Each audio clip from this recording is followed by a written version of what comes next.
सत साहेब जी, आप सबको क्या लगता है कि भक्ति आप कर रहे हैं? भगवान को आपने खोजा है, दान आप कर रहे हैं, सेवा आप कर रहे हैं? नहीं, हमने भगवान को नहीं खोजा, भगवान ने हमको खोजा है। भगवान हम पर कृपा कर रहे हैं, दया कर रहे हैं, हमसे जबरदस्ती करवा रहे हैं। आपको कुछ पता है? जैसे आपको कभी जेब में से कुछ पैसे होंगे, खो गए होंगे, मिले ही नहीं होंगे, वो वही है। वो खोए हुए पैसे हमेशा अमीर आदमी को कभी नहीं मिलते हैं, क्योंकि अमीर आदमी नीचे देखता ही नहीं है। गरीब आदमी को मिलते हैं, जिसको उसकी जरूरत होती है। हम लोग खाना खा रहे हैं। अच्छा, मैंने एक बात और सीखी कि खाना कभी भी बेकार नहीं जाता।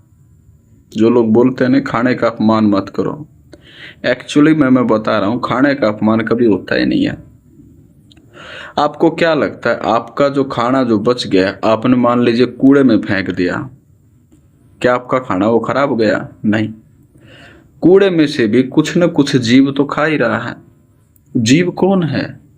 उनके अंदर भी आत्मा का वास है। हर जीव के अंदर एक आत्मा है, हर जीव है, प्राणी है, उसका भी पेट भरता है, भोजन से ही भरता है, तो वो भी तो दान होगा। परमात्मा जबरदस्ती हमसे दान करवा रहे हैं, हमारे बस की बात नहीं है। अगर जैसे बोलते हैं ना, एक बचपन में कहावत सुनते थे कि बोला कि भाई ये भंडारा किसने लगा रखा है? बोला मैंने। बोला ये घर किसने बना रखा है? मैंने। और जब घर के सामने गाय मर गई थी, बोला गाय कैसे मर गई? तूने मार दी क्या? बोला नहीं, तो सब भगवान की करनी है। जब गलत होता तो भगवान की करनी, और अच्छा होता तो हमने की, मैंने की, मैंने मैं। ये मैं जब तक नहीं छूटेगा तब तक कुछ नहीं छूटे आपका। अब सेवा कर रहे हैं, कुछ कर रहे हैं, करवा तो खैर वही रहा है, हमको निमित्त बना रहा है, लेकिन सत्य बात यह है, ये मैं छोड़नी पड़ेगी। अच्छा, हम काल के लोक में रह रहे हैं। कुछ भक्तजन ऐसा बोलते हैं कि आप सब कुछ छोड़ो, सब कुछ छोड़ो, सब चीजों से नाता तोड़ो। ऐसा संभव है? मुझे तो नहीं लगता। मान के चलो, आप किसी कमरे में रूम फ्रेशनर मारा, उसकी स्मेल बहुत तेज है, बहुत ही ज्यादा अति तेज वाला मारा कोई रूम फ्रेशनर, स्प्रे किया। अब उसमें हमने मास्क लगा लिया, अपनी मर्यादा लगा ली, लेकिन फिर भी स्मेल तो आ रही है ना। ठीक वैसे ये काल के लोग हैं, इसमें आपको सारे विकार, पांचों विकार है ना, ये सताते हैं। आपने बिल्कुल बंद नहीं कर सकते इनको, कुछ न कुछ रहेगा आप में, और कुछ न कुछ रहा रहो, लेकिन एकदम से मास्क मत खोलो भाई, वो तो रहेगा, हर प्राणी में है, जब तक ये सांस रहेगा तब तक रहेगा।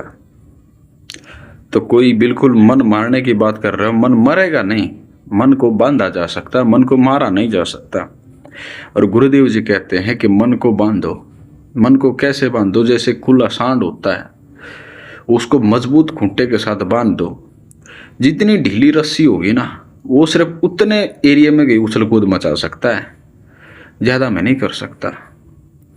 अब आप सोचो, वो रस्सी अर्थात मर्यादा आपके हाथ में है, आप कितनी लंबी उस रस्सी को छोड़ते हैं, सब आपके हाथ में।